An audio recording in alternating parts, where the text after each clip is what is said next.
Il y a une fierté qui se dégage d'elle, et puis ce port de tête. C'est vraiment la femme antillaise, la noire, quoi. Le modèle noir est l'exposition événement du Mémorial Actes en Guadeloupe. 110 œuvres redonnent leur place au modèle noir dans l'histoire de l'art, de Jéricho à Manet, en passant par Joséphine Baker. C'est sous l'impulsion de Jacques Martial, commissaire de l'exposition, que ces toiles voyagent pour la première fois en Guadeloupe. Un acte politique. La possibilité pour le public guadeloupéen de se confronter aux œuvres, de les rencontrer, l'expérience de l'œuvre, la voir, ce n'est pas en entendre parler, ce n'est pas en voir une reproduction.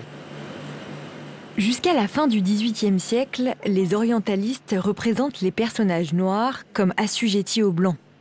Les femmes sont des servantes. Mais en 1819, Théodore Géricault est l'un des premiers à inverser ces codes picturaux. Dans son radeau de la Méduse, il peint un personnage noir comme un symbole d'espoir. Ce n'est pas par hasard s'il fait ce choix. Ce sera vraiment un choix politique, affirmé et montré, et un signal qu'il envoie à la société d'alors et puis à la postérité, à nous aujourd'hui.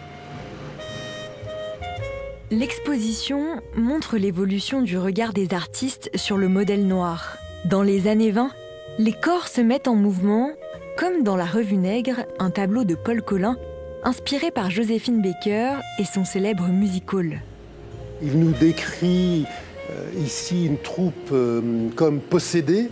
J'aime beaucoup l'énergie de ce tableau, sa puissance expressive, ce mouvement dans cet instant arrêté, et surtout ce corps. Pour les Guadeloupéens, voir ces œuvres pour la première fois est très émouvant. Quand je vois ce personnage, c'est cet homme qui est juste magnifique, quoi. Je dis mais pourquoi nous aussi on a le droit de faire partie de l'histoire, du personnage, de la culture.